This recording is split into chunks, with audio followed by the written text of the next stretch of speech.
Banyak orang mendirikan PT dengan fokus pada nama perusahaan, modal, direktur, dan tanda tangan akta.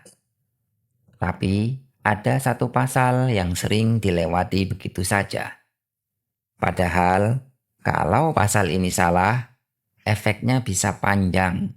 KBLI tidak sinkron, NIB tertahan, izin usaha sulit keluar, bahkan rencana ekspansi bisnis bisa terhambat. Pasal itu adalah pasal maksud dan tujuan PT.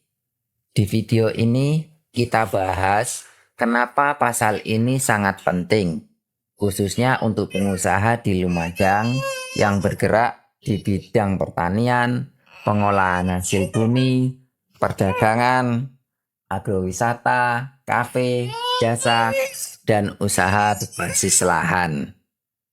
Pasal maksud dan tujuan adalah bagian dalam akta yang menjelaskan kegiatan apa saja yang boleh dijalankan oleh PT secara hukum. Kelihatannya sederhana, tapi dampaknya besar. Pasal ini membantu menentukan ruang gerak usaha perusahaan. Ia juga harus sinkron dengan KBLI dan sistem OSS. Dari sinilah NIB dan izin usaha bisa dinilai apakah sesuai atau tidak. Kalau pasal hanya menulis perdagangan dan jasa, pertanyaannya perdagangan apa, jasa apa, apakah sesuai dengan kegiatan nyata perusahaan. Misalnya usaha kopi, apakah hanya menjual biji kopi atau juga mengolah, mengemas, menjual online, membuka kafe, membuat pelatihan, dan mengembangkan agrowisata. Kalau semua kegiatan itu tidak tergambar dengan baik, akta bisa terlihat legal, tapi kurang siap dipakai. Ada beberapa kesalahan yang sering terjadi saat menyusun pasal maksud dan tujuan. Pertama, terlalu umum. Misalnya hanya menulis perdagangan, pertanian, dan jasa. Ini terdengar fleksibel, tapi sering tidak cukup jelas. Kedua, memakai template tanpa menyesuaikan model usaha. Template dari usaha lain belum tentu cocok dengan usaha di Lumajang, apalagi jika bisnisnya berbasis kebun, pengolahan hasil bumi, atau agrowisata. Ketiga, lupa memasukkan kegiatan penunjang. Banyak usaha tidak hanya menjual produk, ada pengolahan, pengemasan, distribusi, penjualan online, pelatihan, atau kerjasama dengan mitra. Keempat, terlalu lebar. Semua bidang usaha dimasukkan tanpa arah jelas. Akibatnya, pasal terlihat besar tapi tidak fokus. Kelima, tidak sinkron dengan KBLI. Ini sering menjadi sumber masalah ketika data di akta, OSS, dan kegiatan usaha tidak saling mendukung. Keenam, mengabaikan lahan dan lokasi.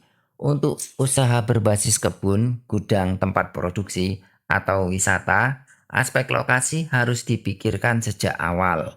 Ketujuh, lupa aspek digital. Banyak UMKM sudah menjual lewat marketplace dan media sosial, tapi akta masih menggambarkan pola usaha lama. Lumajang punya karakter usaha yang khas. Banyak usaha tumbuh dari pertanian, perkebunan, hasil bumi, peternakan, perdagangan lokal, pengolahan pangan, wisata alam, dan agrowisata. Contohnya, pemilik kebun kopi bisa saja mulai dari budidaya, lalu berkembang ke roasting, kemasan kopi, kafe, kelas seduh kopi, wisata edukasi, dan penjualan online.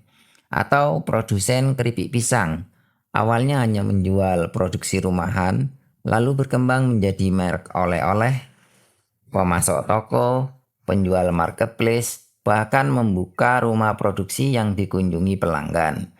Model bisnis seperti ini saling terhubung. Karena itu, pasal maksud dan tujuan tidak boleh asal umum. Harus cukup jelas, tapi tetap memberi ruang untuk perkembangan usaha yang realistis. Apa dampaknya kalau pasal maksud dan tujuan salah? Pertama, NIB atau izin usaha bisa tertahan karena data tidak sesuai. Kedua, perusahaan mungkin perlu melakukan revisi atau amandemen akta. Ini bisa memakan waktu, biaya, dan energi. Ketiga, kerjasama dengan mitra bisa terhambat. Mitra yang teliti biasanya akan melihat apakah perusahaan memang berwenang menjalankan kegiatan yang ditawarkan. Keempat, pembiayaan dari bank atau investor bisa lebih sulit karena ruang lingkup usaha terlihat tidak jelas. Kelima, ekspansi bisnis menjadi tidak fleksibel. Saat ingin membuka bidang usaha yang sebenarnya masih berkaitan, ternyata akta tidak mendukung. Lalu bagaimana menyusun pasal yang lebih kuat?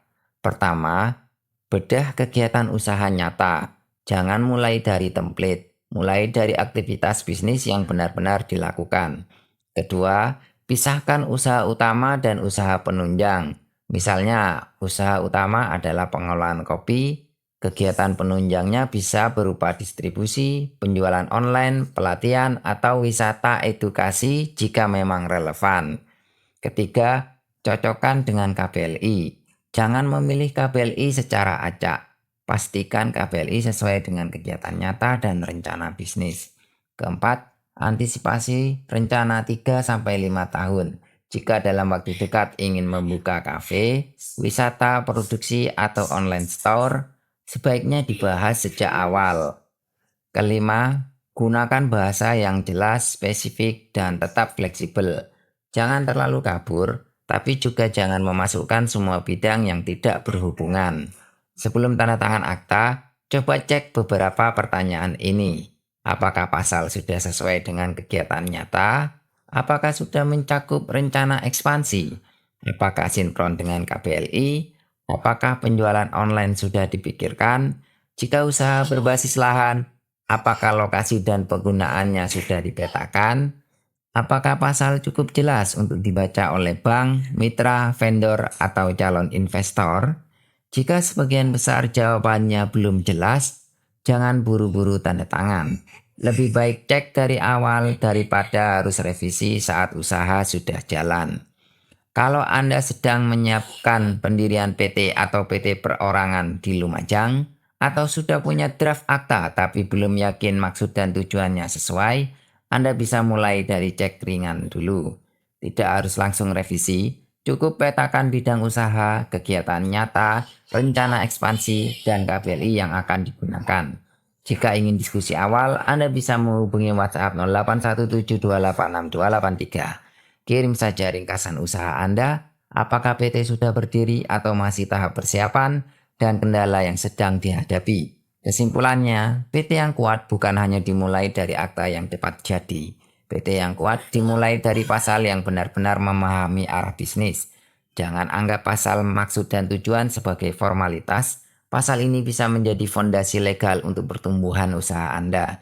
Jika video ini bermanfaat, simpan, bagikan ke teman pengusaha, dan ikuti konten berikutnya seputar legalitas usaha KBLI, OSS, NIB, dan pendirian PT.